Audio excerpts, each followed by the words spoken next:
मेरा नाम आरती है। मैं अपने माँ बाप की इकलौती बेटी थी। हमारा बहुत बड़ा कारोबार था। हमारी शुगर और कपड़ों की फैक्ट्रियाँ थी।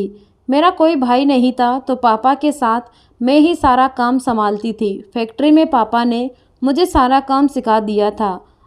अब मैं पापा का हाथ भी बटाने लगी थी। अचानक एक दिन मेरे पापा बोले कि बेटा, मैं बूढ़ा हो गया हूँ और यह सारी संपत्ति मैं आपके नाम कराना चाहता हूँ। मैंने बहुत मना किया, लेकिन पापा ने सब कुछ मेरे नाम कर दिया और कुछ दिनों के बाद ही उनकी हार्ट अटैक से मृत्यु हो गई। पापा की मृत्यु के बाद मम्मी भी बहुत बीमार रहने लगी और मेरी शादी जल्द से जल्द करवा देना चाहती थी, ताकि उनको कुछ हो जाए तो मैं अकेली ना रह जाऊं। पापा के जाने के बाद अब सारा काम मुझे ही देखना था। अब सारा दिन मैं उसी काम में बिजी रहती। सारी फैक्ट्रियों का लेखा जोखा मेरे हाथ में था। मेरे फैक्ट्री में ही एक इंचार्ज के पद पर एक लड़का था, जो कि देखने में काफ़ी हैंडसम लगता था। उसका नाम राजेश था और मुझे वह पसंद भी था, लेकिन मेरी उससे कहने की हिम्मत नहीं हुई थी। लेकिन अब मम्मा की ख्वाहिश को भी पूरा करना था, तो मैंने उसे एक बार अपने ऑफिस में बुलाया और उससे अपने दिल की बात कह दी। उसने तुरंत हाँ नहीं बोला, लेकिन कुछ दिनों के बाद उसने हाँ बोल दिया। तब यह बात मैंने अपनी माँ को बताई तो वह बहुत खुश हुई। लेकिन राजेश से मैंने एक शर्त रखी थी कि शादी नॉर्मल तरीके से होगी। कोई भी आपका परिवार वाला हमारी शादी में नहीं आएगा और आप मेरे होने वाले पति होंगे, तो ये सारी संपत्ति के मालिक भी आप होंगे। तो आप मेरे साथ घर में ही रहेंगे, क्योंकि मैं नहीं चाहती कि कोई मेरी संपत्ति पे नज़र गड़ाए। बहुत ही सिंपल तरीके से शादी के बाद राजेश मेरे घर ही आ गए। सुहाग रात की पहली रात थी। राजेश मुझसे बोला कि मैं आपको एक सच्चाई बताना चाहता हूँ।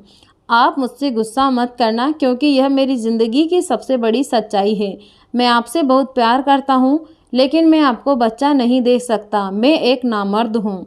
यह बात सुन मुझे बहुत दुख हुआ कि फिर भी मैंने तो उसको स्वीकार कर लिया और अपनी ज़िंदगी राजेश के साथ गुजारने लगी। लेकिन मुझे कभी कभी एक बच्चे की कमी महसूस होती थी कि हमारा कोई बच्चा नहीं। लेकिन राजेश के प्यार के सामने मैं सब कुछ भूल जाती थी। फिर मैंने राजेश से एक बच्चा गोद लेने की बात कही, तो राजेश बोला कि अगर आपको बुरा ना लगे तो एक बात कहूँ। मैंने बोला हाँ कहो। तो उसने कहा कि मेरी एक बहन है जिसका पति मर चुका है। उसको कोई पालने वाला नहीं है और वह काफ़ी छोटा है। अगर आप बोलो तो उस बच्चे को गोद ले लेते हैं। यह सुनकर मैं खुश हो गई और हाँ बोल दिया।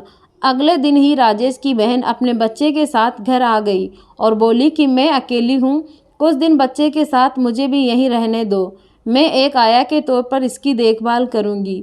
मैंने बच्चे को जब देखा तो उसे बहुत प्यार किया और अपने पास रखने लगी और अपनी आधी संपत्ति का मालिक भी बना दिया। उसकी ज़रूरत का सब सामान मैं लेकर आती थी और वह रात भर मेरे पास ही रहता था। एक दिन मैं बच्चे को नहला रही थी, तभी मैंने देखा बच्चे की टांग पर एक काले रंग का निशान था। ऐसा सेम का सेम निशान राजेश की टांग पर भी था। शुरू में तो मुझे थोड़ा शक हुआ, लेकिन फिर मैंने इग्नोर कर दिया। लेकिन कुछ समय बाद मुझे दाल में कुछ काला लगने लगा, क्योंकि रात में बच्चा जब भी रोता तो राजेश उसे लेकर अपनी बहन के पास चला जाता और वहीं सो जाता। एक दिन मैं राजेश को ढूंढ रही थी। राजेश कहाँ हो? आवाज़ आई, मैं बहन के साथ बेटा हूँ, आप कुछ खाना बना लो। मैंने खाना बनाया और अचानक से मेरे दिमाग में आया, चलो मैं भी उनके साथ बैठकर खाना खाती हूँ। जैसे ही मैं उनके रूम के पास पहुँची, तभी मेरे कानों में राजेश की बहन की आवाज़ सुनाई दी कि अब बस भी करो, रात से तीसरी बार कर रहे हो, कहीं तुम्हारी दूसरी वाली पत्नी आ गई तो क्या करोगे? तभी मुझे राजेश की ज़ोर ज़ोर से हंसने की आवाज़ आने लगी। अरे वो तो पागल हैं, उसे तो सिर्फ बच्चे से ही फुर्सत नहीं। देखो ना कैसे हमारे बच्चे को इतनी बड़ी इंडस्ट्री का मालिक बना दिया और हमारी भी लाइफ सेट हो चुकी है। पहले जहां हम छोटी छोटी चीज़ों के लिए तरसते थे, अब देखो हमारी कितनी ऐश है। अब ऐसा रुतबा देख सारी फैक्ट्रियों के वर्कर मुझे बॉस बोलते हैं, सब मुझे सैल्यूट करते हैं और इतनी संपत्ति भी मेरे नाम है। उस पागल को तो मैंने आज तक टच भी नहीं किया। प्यार तो मैं तेरे से करता हूँ, एक दिन सारी फैक्ट्रियों को मैं अपने नाम कर लूँगा, बस तुम मज़े से और आराम कर। यह सारी बातें सुनकर मेरे रोंगटे खड़े हो गए और मैं सोचने लगी कि हे भगवान, मेरे साथ इतना बड़ा धोखा। फिर मैंने उनको सबक सिखाने के लिए एक प्लान बनाया। सबसे पहले मैंने अपने वकील को फ़ोन किया। वकील से बात की कि बच्चे को कानूनी तौर पर मुझे अपना बनाना है और जितनी भी प्रॉपर्टी मैंने राजेश को दी है वो अपने नाम करवानी है। सारे डॉक्यूमेंट्स तैयार रखो, जो भी पैसा लगेगा वह आपको मिल जाएगा। वकील ने ये सारा डॉक्यूमेंट्स एक हफ्ते में बना दिया और बोला कि इन डॉक्यूमेंट्स में राजेश की कुछ जगहों पर सिग्नेचर लगेगी। मैंने कहा कि ठीक है, मैं कल तक राजेश की सिग्नेचर लेकर आपको सारे डॉक्यूमेंट्स देती हूँ। इसके बाद मैं 3 थालियों में खाना लेकर घर जाती हूँ और प्यार से बोलती हूँ कि लो खाना खा लो। और दोनों को बोला कि एक सरप्राइज है आप लोगों के लिए। तभी राजेश बोला, जल्दी बताओ क्या बात है। मैंने बोला कि मैं सारी प्रॉपर्टी आपके नाम कर रही हूँ। मैं एक और फैक्ट्री खोल रही हूँ, उसको खड़ा करने की जिम्मेदारी मैं लेती हूँ। आप इन फैक्ट्रियों को संभालना। मेरी बात सुनने के बाद दोनों मन ही मन बड़े मुस्कुरा रहे थे।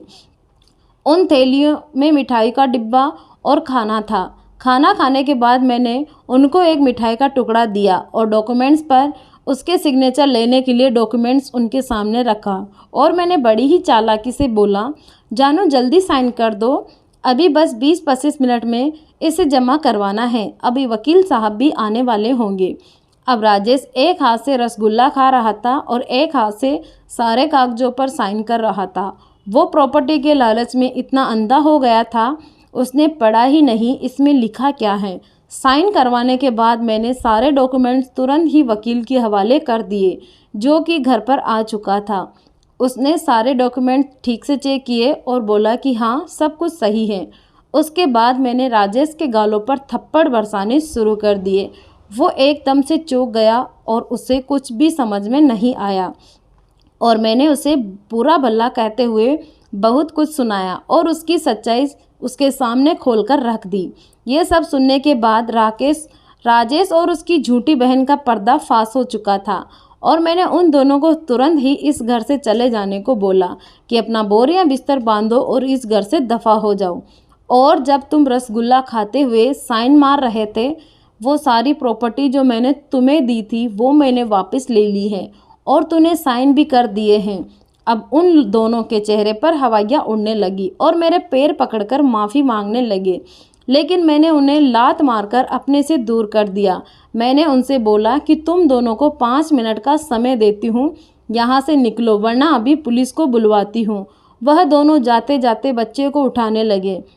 मैंने बोला, बच्चा यहीं पे छोड़ दो, क्योंकि अब ये कानूनी तौर पर यह मेरा बच्चा है। इसके डॉक्यूमेंट्स भी मैंने साथ में ही बनवा लिए थे। अब दोनों महल नुमा घर छोड़कर चले गए और अपनी उसी झुग्गी में रहने को मजबूर हो गए। पहले दिन मैंने उसे काम से भी निकाल दिया। इसीलिए दोस्तों कहते हैं कि बुरे काम का बुरा नतीजा ही होता है। झूठ बोलकर आप लंबे समय तक नहीं रह सकते। तो कैसी लगी कहानी कमेंट में ज़रूर बताएं। धन्यवाद।